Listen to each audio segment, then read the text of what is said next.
A paz, pessoal. Amém? Vamos iniciar então o nosso estudo agora.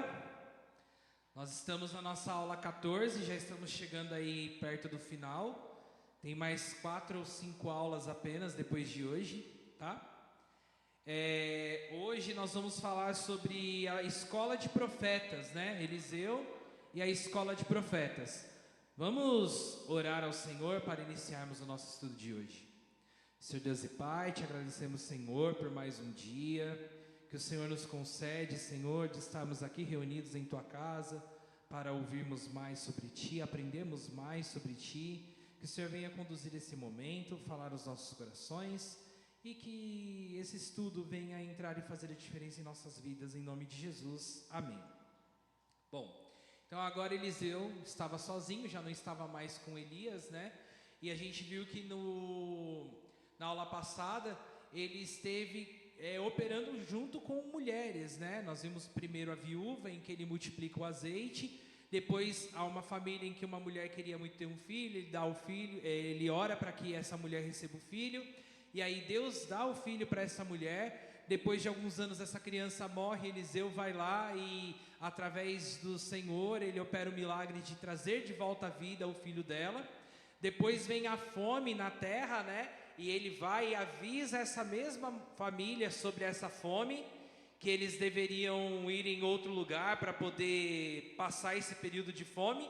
E nesse tempo morre então o marido dessa mulher, ela se torna viúva e quando ela retorna ela já não tem mais as suas terras, né, que foram invadidas. E aí ela começa a pedir uma audiência com o rei para que ela consiga retomar os seus direitos. E graças a indiretamente a vida de Eliseu, que o rei tinha tanto interesse, ela consegue retomar os seus direitos, né? E foi aí onde nós encerramos a nossa aula da semana passada. E agora nós vamos iniciar a aula que fala sobre a escola de profetas, né?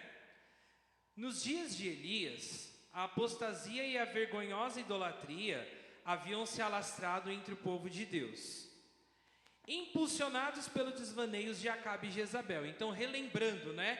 Jezabel, ela traz o seu ídolo Baal para dentro do povo de Israel, né? E Acabe, como rei, ele pega e faz com que toda Israel se converta a Baal, né? Se desviando dos caminhos do Senhor. E aí o povo começa a viver essa apostasia religiosa. O que é apostasia mesmo? É quando você conhece a verdade, sabe da palavra, mas decide por conta própria não seguir aquilo que é a verdade na sua vida, a palavra do Senhor. O povo de Deus havia trocado a glória do seu Senhor pela fútil veneração ao ídolo Baal, que é o Senhor da chuva. Mas o assombroso confronto no Monte Carmelo e os fenomenais prodígios de Eliseu começaram a reverter a triste situação. Aqueles que antes se escondiam pelo termos de Jezabel, passaram a manifestar publicamente sua fé. Então o que acontecia? Teve lá a vitória de Elias no Monte Carmelo contra os 400 profetas de Baal e os outros 400 profetas que estavam lá em cima, que eram 850 profetas, que Elias, através do poder de Deus, ele destruiu, né? Ele mostrou lá que a glória do Senhor era maior.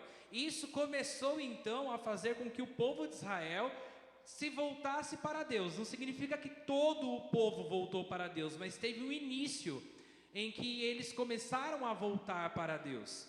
E além disso, né, conforme foi passando esse tempo, aqueles profetas que se escondiam em cavernas, né, que a gente viu até que teve o Obadias, né, que ele ajudava esses profetas escondidos, eles voltaram a se manifestar mesmo contra, né, Jezabel. Começou então a voltar as pessoas a ter o quê? A ter prontidão, a começar a se colocar, a se posicionar, né, diante de Deus e a se posicionar diante do povo a favor da palavra do Senhor. Só que ainda assim, eram pouquíssimas pessoas. Por mais que parecesse muita gente, a época em que estava sendo vivenciada de apostasia ali era tão grande que mesmo o número de pessoas se tornava até um número insignificante mediante a grandiosidade de pessoas que estavam fora da presença de Deus, né? Então ainda assim eram pouquíssimas pessoas que faziam isso. Continuando aqui então, ó, o despertamento foi tamanho que por toda parte surgiram escolas teológicas. Então começaram a surgir essas escolas de profetas. Só lembrando que a escola de profetas, ela foi algo que foi implementado por Samuel, e aí ela foi trabalhada através da vida de Elias e Eliseu. Eles começaram a fundamentar essa escola de profetas, né? E aí, onde que essas escolas teológicas elas foram formadas? Elas formavam mensageiros da reconciliação. Então haviam grupos de estudantes em Ramá, Gibeá, Betel, Gilgal e Jericó. Então eram 5 cidades que haviam essas escolas de profetas implementadas, onde nessas escolas, como nós já vimos anteriormente, eles estudavam a palavra do Senhor, eles estudavam toda a palavra, para que eles pudessem o quê? Usar tudo aquilo que eles aprendiam para falar ao povo, né? Só que parecia ser muito, né? A gente pensa, 5 cidades parece ser muita coisa onde tem escolas de profetas. Mas ainda assim era insuficiente em relação à grande carência espiritual de Israel. Muitos séculos depois, o problema ainda persistia. Se a gente for analisar todo o contexto histórico lá do passado até hoje, nós temos o mesmo problema. Por mais que haja muitas igrejas, ainda assim é insuficiente para a quantidade de trabalho que nós temos aí nessa seara, que é muito grande, né? Lá em Mateus capítulo 9, versículo 37 a 38, fala assim, a seara na verdade é grande, mas os trabalhadores são poucos. Rogai, pois, ao Senhor da seara que mande trabalhadores para a sua seara. Isso Jesus já estava falando lá no tempo dele. E hoje em dia continua do mesmo jeito, né? Eu estava até conversando com o Rodolfo esses dias. Pós-pandemia, nós tivemos um retrocesso de pessoas que estavam firmes na igreja, né? As pessoas elas se acomodaram tanto em suas casas que muitos optaram por apenas assistir cultos online. Só que num culto online, que nem eu falei, você coloca lá na televisão, só que você não fica parado só prestando atenção ali. Você sai às vezes para ir tomar uma água, aí você vê uma coisa na cozinha, você começa a fazer e fala, não, mas eu estou ouvindo. Ouvir, mas sem prestar atenção é a mesma coisa do que nada. Tá lá o louvor, você não se levanta, você não adora com os braços estendidos, você fica lá sentado, olhando, cantando por cantar. Então assim, quando você está na sua casa, você se acomoda, porque ali é um ambiente totalmente cômodo para você. E muitas pessoas optaram por viver esse comodismo. Então elas esfriaram espiritualmente. E aí acaba se tornando uma apostasia também. Porque ela sabe que a verdade precisa da comunhão, precisa do estar junto, precisa estar ali, atento, prestando atenção na palavra do Senhor, mas a pessoa decide o quê? É o suficiente o que eu estou vivendo aqui nesse momento. Então nós vimos que pós-pandemia isso se instaurou muito grande, nós tivemos um retrocesso de pessoas que realmente querem viver a verdade da presença do Senhor. Muitas igrejas esvaziaram muito, né? A ponto de ficar mínimas pessoas lá dentro. Então, nós estamos vivendo constantemente o tempo de ser uma grande seara com poucos trabalhadores para ela, né? E essas escolas de profetas, elas estavam ali para tentar aumentar o número de trabalhadores. E aí, sobre o chamado de Deus, né? Deus, ele chama obreiros. Nem todos os profetas do passado, eles tiveram uma formação teológica convencional. Então, essas escolas de profetas, elas não existiram desde o começo até o final. Elas existiram em alguns momentos e em alguns lugares. Então, muitos que foram chamados para trabalhar na obra, eles foram chamados pela preparação do próprio Deus. Não que eles tiveram uma formação teológica, um estudo sobre isso, mas Deus os preparou. O próprio exemplo é o próprio Elias, né? Elias, ele foi chamado por Deus e ele já, quando a gente vê Elias aparecer na Bíblia, o cara já está chegando lá direto em Acabe para falar com o rei. Então, nós temos ali que Elias, ele foi preparado por Deus e usado para preparar outras pessoas para o trabalho. Amós também é um exemplo, ele saiu diretamente do agreste judaico para as ruas de Samaria, que é a capital de Israel, proclamando sua mensagem profética de única maneira que sabia, que era cantando. O que Amós tinha era isso, era cantar, então ele proclamava cantando. Ele foi chamado por Deus, ele foi preparado por Deus, mas ele não teve uma formação teológica para fazer aquilo. Ele usou exatamente aquilo que Deus tinha dado para ele, o dom que Deus tinha dado para ele. Elias também, né, que Deus mesmo, ele era um homem rústico, de poucas palavras, né, ele preferia muito ficar sozinho, que a gente viu, ele gostava, né, do isolamento, né, mas o pouco que ele sabia, ele usou para glorificar o nome de Deus, ele foi usado grandiosamente. E a partir dele, então, essa escola de profetas, ela ganha um fundamento, né? Ele simplesmente fala para Deus, né? Penso eu, Senhor, eu não tenho nada para oferecer, eu não tenho conhecimento, mas se o Senhor quer me usar, eis-me aqui. E Deus usou grandiosamente Elias, né? Quem vê Elias ao final do seu percurso, não pensa naquele homem de início, isolado, quietinho, que preferia estar longe de comunidades, né? Quando a gente ouve no profeta Elias, a gente ouve um cara grandioso que fez grandes coisas diante de 850 profetas. Como uma pessoa que gostava de ficar sozinho, teve uma ousadia tão grande de enfrentar 850 profetas, né? Então nós vemos aí a grandiosidade de Deus através da vida de Elias. A maioria dos profetas, no entanto, até mesmo aqueles que nos são desconhecidos, eles receberam uma formação teológica mais especializada. Muitos profetas foram formados, né? Os profetas que vieram pós essa geração, eles tiveram uma formação maior. Mas alguns antes de Elias e alguns após Elias, que são poucos, não tinham formação. Eles foram chamados por Deus e usados com aquilo que eles poderiam oferecer. Geralmente, os estudantes eles moravam juntos em uma casa ou em pequenas comunidades onde o ensino era ministrado. Isso nós podemos ver em 2 Reis, capítulo 6, verso de 1 a 2. Aí tem todas as referências para vocês, em casa vocês se aprofundam mais com essas referências bíblicas, tá? Alguns seminaristas eram casados e mantinham seus próprios lares em Israel, em seus próprios lares, em 2 Reis 4:1. Então nós tínhamos muitos grupos de pessoas que eram solteiros, que eles viviam juntos na comunidade, e nós tínhamos também um grupo de pessoas que tinham suas próprias famílias e viviam em seus lares. Mas o importante é que todos eles estavam no mesmo objetivo, que era aprender para falar sobre a palavra de Deus, né? E é bem provável que tenha sido Samuel o primeiro a tomar a iniciativa de organizar esse tipo de ensino teológico, que é aquilo que nós já falamos lá no começo, né?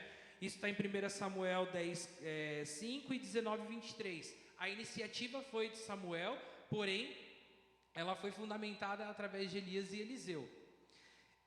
A formação acadêmica dos discípulos de profetas consistia no estudo das Escrituras, dos livros históricos e poéticos e das leis mosaicas.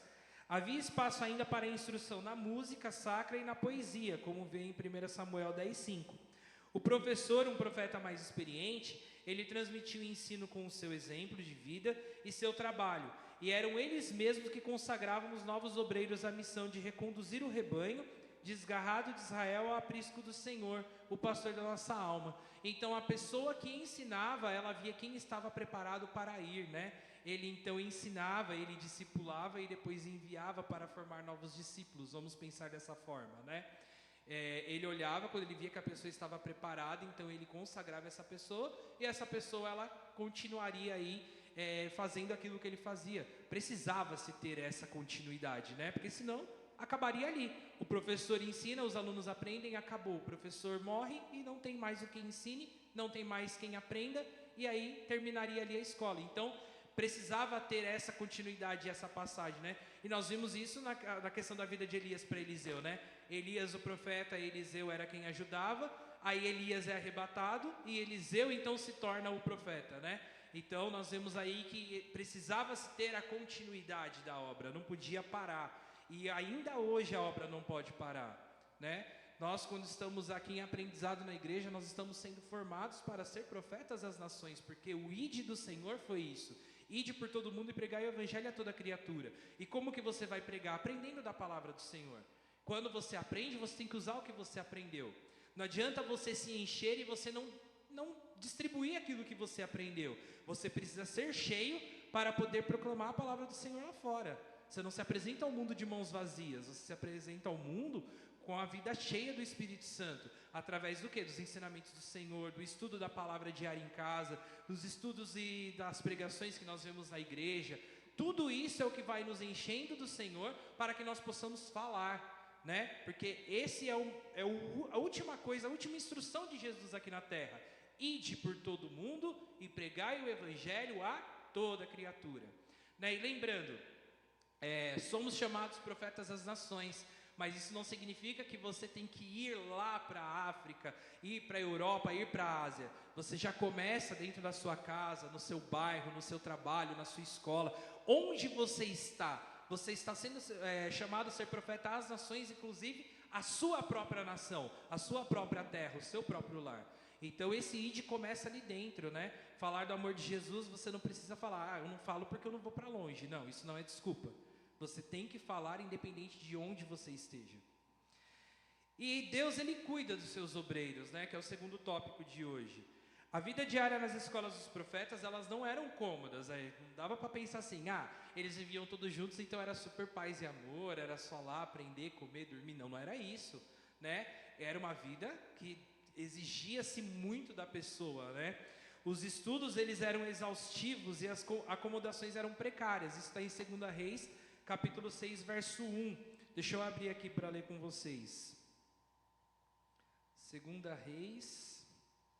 capítulo 6, versículo 1, ele diz assim, os discípulos dos profetas disseram a Eliseu, como vês, o lugar onde nos reunimos contigo é pequeno demais para nós. Então imagina, era muita gente aglomerada num lugar super pequeno, e aquele lugar era onde eles tinham que não só aprender, muitos ficavam naquele lugar, né?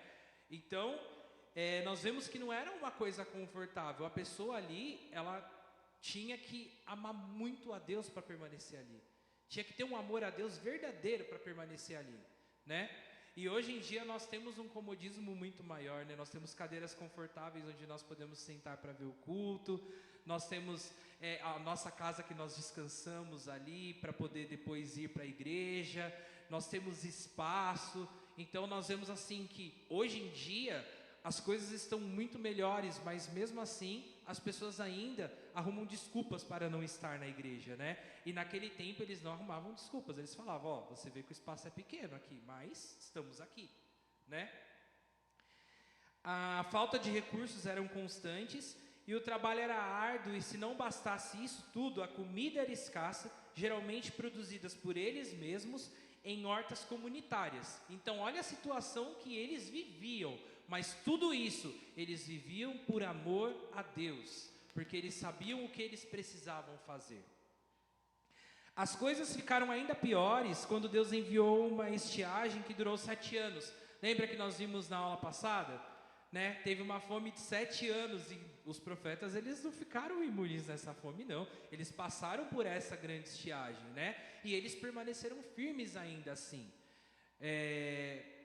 Se a nação toda padeceu, quanto mais aqueles que deixaram tudo pelo seu ministério. Muitos ali deixaram a casa dos pais para estar ali, como nós vimos. Muitos assim tinham as suas famílias, viviam nos seus próprios lares, mas muitos ali viviam em grupos dentro daquele lugar. Eles deixaram tudo para estar ali, né? E foi exatamente neste contexto de crise que Eliseu, homem de Deus, chegou no seminário de Gilgal para uma série de conferências. A receptividade foi calorosa, mas a despensa estava vazia. Eliseu enviou um dos alunos ao campo para colher frutos e raízes comestíveis, a fim de preparar o sopão para todos. Então Eliseu, ele teve a ideia de tentar preparar algo para todo mundo e pede para que um deles vá lá no campo e colha as coisas que serão usadas para esse sopão. Mas algo saiu errado. Um dos ingredientes estragou a sopa, tornando-a amarga e venenosa. É a colossíntida, que é uma espécie de pepino selvagem, que em pequenas quantidades eles eram usados para fins medicinais, mas em grande quantidade tornava-se tóxica e extremamente amargo. E esse foi um dos elementos que foi utilizado dentro dessa sopa, o que acabou estragando o alimento ali, né? Só que uma das coisas admiráveis nesse texto, é que embora o gosto estivesse horrível, todo mundo comeu sem reclamar. Mesmo que a sopa tivesse ali com aquele gosto amargo, todo mundo comeu. Mesmo que tivesse o perigo, né, porque estava em grande quantidade, poderia ser tóxico para todo mundo, mesmo assim eles comeram, né, e não reclamaram.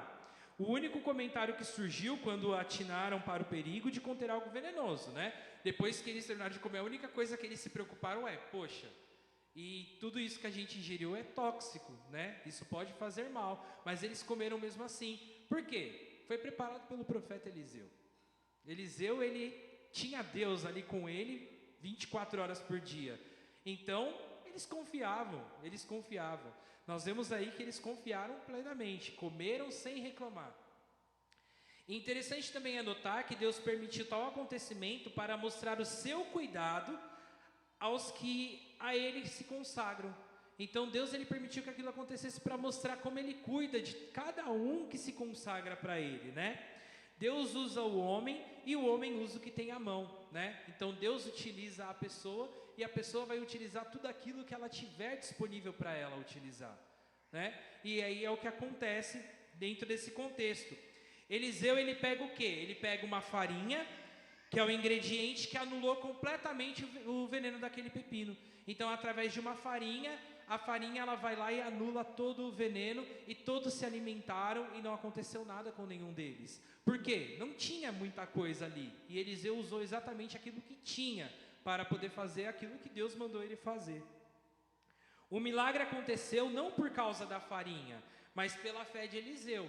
É como eu falei, Eliseu não tinha nada, ele falou assim, não, precisa anular o efeito desse veneno. O que eu tenho aqui? Aí olha lá, tem farinha, beleza, vamos tacar farinha na sopa que vai resolver. E foi o que aconteceu, né? Então, Eliseu ele consegue anular o efeito do veneno através da fé que ele tinha em Deus e saber que o que ele usasse como recurso, Deus iria aplicar o milagre mesmo assim. E isso é o que nós temos que ter na nossa mente. O que temos como recurso é necessário para que Deus opere o milagre. Não importa o recurso. Deus ele vai operar o milagre com aquilo que você tem em mãos. Basta você ter fé. Uma palavra pequena, mas completamente poderosa. Ele poderia ter usado cevada, hortelã, pão ou qualquer outro ingrediente, mas o resultado, ele ia ser o mesmo, independente do que ele usasse. Então ele usou o que ele tinha ali em mãos. O ministério de Eliseu e seus discípulos começou a dar bons resultados, visto que o poder de Deus acompanhava suas pregações, enquanto Baal, o deus da chuva, permanecia inoperante, né? Depois daquela humilhação dos profetas de Baal, né? Aí eles viam lá e continuava sem nada, sem resposta, né? O silêncio não durou somente naquele momento lá, né? O silêncio de Baal durou eternamente. Eles viam que não tinha resposta mais nada. Baal não operava como eles acreditavam que poderia operar.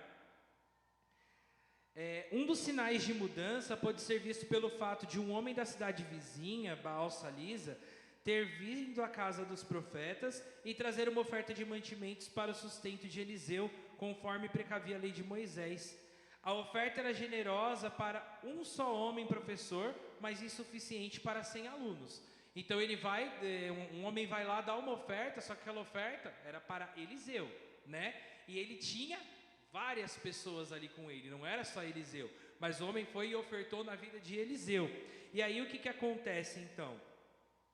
Era um direito de Eliseu reter a oferta só para si, pois digno é o trabalhador do seu salário. Contudo, ele preferiu fazer o quê? Repartir aquela bênção com os demais colegas do ministério. E Deus abençoou sua decisão. Todos comeram e ainda sobrou. Olha só o milagre de Deus mais uma vez, quase que em seguida no mesmo grupo de pessoas, né? Primeiro a sopa que poderia ter matado e não matou, e depois aquela oferta que era para uma única pessoa, rendeu para todo mundo e ainda sobrou, né? E se nós começarmos a analisar, antes de voltar aqui para finalizar, vamos pensar em agora algumas associações de Elias com Eliseu. Elias, ele fez um milagre na casa de uma viúva, Eliseu também. Elias, quando esteve na casa da viúva, ele multiplicou o azeite e a farinha. Eliseu esteve na casa de uma viúva, multiplicou o azeite, agora ele usou o quê? Farinha. Lembra que ele pediu? Porção dobrada. Muitos recursos utilizados por Elias também foi utilizado por Eliseu. Exatamente para Deus mostrar que estava fazendo para Eliseu aquilo que Eliseu pediu a Deus, que era a porção dobrada do espírito de Elias. Então nós vemos assim muitas coisas que são muito semelhantes. Elias ressuscitou o filho de uma viúva. Eliseu ressuscitou o filho da mulher que pediu o filho lá que não tinha, quando ela não tinha. Então nós vemos que alguns milagres se repetem, né? A abertura do Rio Jordão. Elias abriu o Rio Jordão para atravessar, foi arrebatado. Eliseu abre o Rio Jordão para retornar. Então nós vemos que muitos milagres foram repetidos pelos mesmos recursos, porque Deus queria mostrar a Eliseu que aquilo que ele havia pedido, Deus estava concedendo na vida dele. Em qualquer época, sejam tempos de fartura ou tempos de escassez, de paz ou de guerra, de bonança ou de tempestade, a seara permanece operante. E o Senhor continua convocando trabalhadores para a sua seara, nas promessas de que sempre zelará pelos que estão a seu serviço. Então, independente do tempo que nós estamos vivendo, a seara ainda está aí. Nós não paramos de trabalhar, né? Baal, ele para de trabalhar a visão do povo, né? Ele parou, ele não está operando mais. Mas Deus, ele é operante o tempo inteiro e ele chama trabalhadores para serem como ele é. para trabalhar na obra sem parar. Então nós somos chamados para fazer isso. Nós precisamos aceitar, dizer sim ao chamado do Senhor e fazer aquilo que Ele quer que façamos. Porque está aí, uma seara longa para um tempo curto, porque em breve Ele volta. E nós precisamos correr contra esse tempo para poder atingir essas pessoas que necessitam de Deus. Amém? É isso, pessoal. Vamos orar então para encerrar. Obrigado, Senhor, pelo Teu estudo, pela Tua palavra. Obrigado, Senhor Jesus, porque o Senhor tem falado nas nossas vidas. Que esse estudo, Senhor, possa fazer a diferença nas nossas vidas. Que possamos despertar o chamado dos nossos corações. Fazer a Tua vontade, fazer a Tua obra, Senhor Jesus. Que possamos dizer sim ao Senhor constantemente e permanecer firmes sempre na Tua palavra para fazer a Tua vontade em nome de Jesus. E que o culto que for realizado aqui seja entregue ao Senhor com uma aroma suave. Que o Senhor receba os louvores, receba a adoração, tudo o que acontecer neste lugar para a honra e glória do Teu santo nome. Amém.